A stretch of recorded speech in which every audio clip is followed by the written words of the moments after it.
Assalamualaikum warahmatullahi wabarakatuh.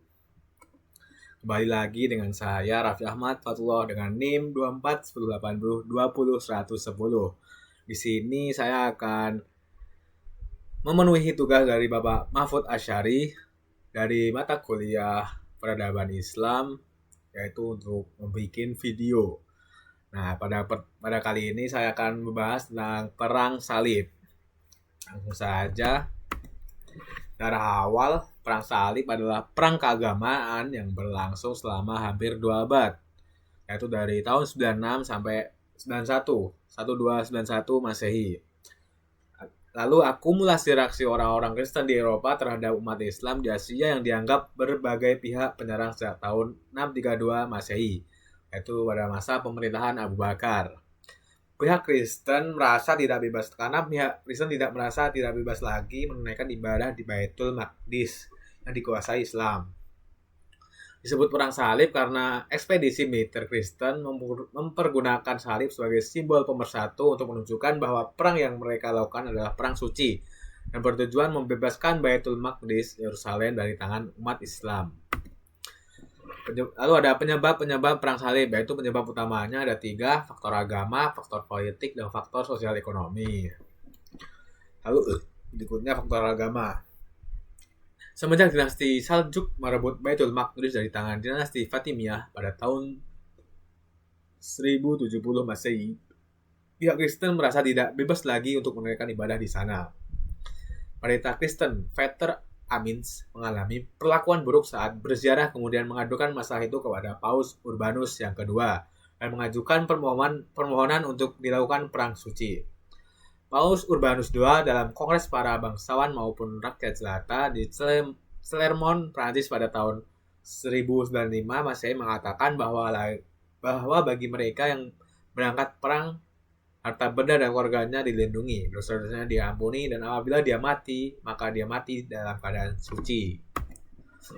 Lalu ada faktor politiknya, yaitu kekalahan Bizantium di Manzikert pada tahun 1071 Masehi dan jatuhnya Asia Kecil ke dalam kekuasaan dinasti Saljuk telah mendorong Kaisar Alexius I Komnenos untuk meminta bantuan kepada Paus Urbanus II dalam usahanya untuk mengembalikan kekuasaannya di daerah-daerah penduduk dinasti Saljuk. Pada Urbanus II bersedia membantu Bizantium karena adanya janji Kaisar Alexius untuk tunduk di bawah kekuasaan Paus di Roma dan dengan harapan untuk dapat mempersatukan gereja Yunani dan Roma. Faktor politik lainnya yaitu pada waktu itu Paus memiliki kekuasaan yang berpengaruh sangat-sangat besar terhadap raja-raja yang berada di wilayah kekuasaannya. Paus dapat menjatuhkan sanksi kepada siapa raja yang membangkang dengan perintah Paus untuk mencopot pengakuannya sebagai raja. Lalu ada lemahnya umat Islam. Dinasti Saljuk dan di Asia Kecil pecah. Dinasti Fatimiyah di Mesir dalam keadaan lumpuh. Dinasti Umayyah di Spanyol goyah. Terjadi pertentangan segitiga antara dinasti Abbasiyah di Baghdad, dinasti Umayyah di Spanyol, dan dinasti Fatimiyah di Mesir karena masing-masing memproklamirkan dirinya sebagai khalifah. Lalu ada faktor sosial ekonomi. Para pedagang besar yang berada di pantai timur Laut Tengah, terutama yang berada di kota Venesia, Genoa, dan Pisa, berambisi untuk menguasai jumlah kota dagang di sepanjang pantai timur dan selatan Laut Tengah. Kondisi perekonomian Eropa di abad pertengahan sedang dilanda keterpurukan, krisis pangan, kelaparan yang terjadi di mana-mana.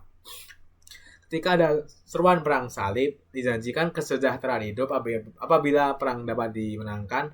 Paus menjanjikan akan menghapuskan segala jenis beban kewajiban yang harus mereka bayarkan kepada para pejabat kerajaan. Lalu tahap pertama yaitu dimulai dari 1996 sampai 1144 Masehi. Disebut sebagai periode serangan orang-orang Kristen yang terjadi dalam 2 gerakan. Gerakan pertama disebut gerakan gerombolan rakyat jelata. Mereka tidak disiplin dan tidak mempunyai pengalaman perang. Yang kedua ada gerakan kedua yaitu merupakan ekspedisi militer, disiplin, mempunyai pengalaman perang sehingga mereka dapat mengalahkan umat Islam dan berhasil mendirikan beberapa kerajaan Latin Kristen di dunia timur. Lalu ada perang salib pertama.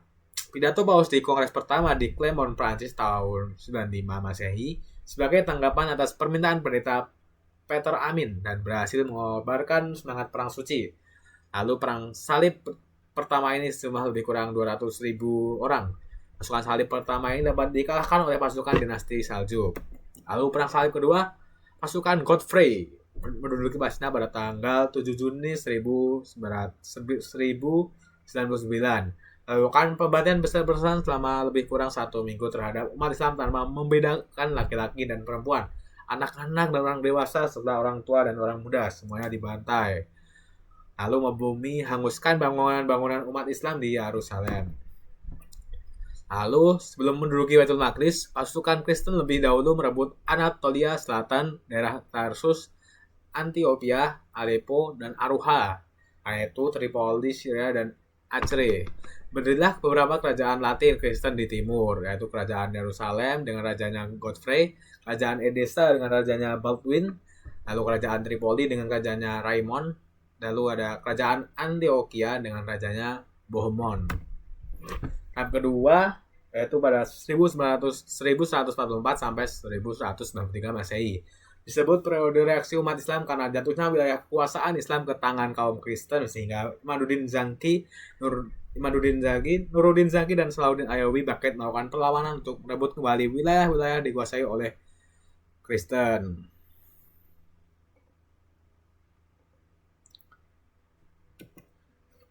Lalu ada Imaduddin Zaki. Di bawah komando Imaduddin Zaki, gubernur Mosul, kaum muslimin bergerak maju membendung serangan pasukan salib sampai berhasil mereka kembali merebut Aleppo dan Edessa dari tangan orang Kristen pada tahun 1144 Masehi. Lalu Nuruddin Zaki, putra dari Imaduddin Zaki, berhasil membebaskan Damaskus atau Syam pada tahun 1147 Masehi, Antioquia tahun 1149 Masehi, dan Mesir pada tahun 1169 Masehi. Ada Salahuddin, yaitu bintang utama kita. Salahuddin Ayyubi pada tahun 1975 Masehi berhasil mendirikan dinasti Ayyubiyah di Mesir di atas reruntuhan dinasti Fatimiyah.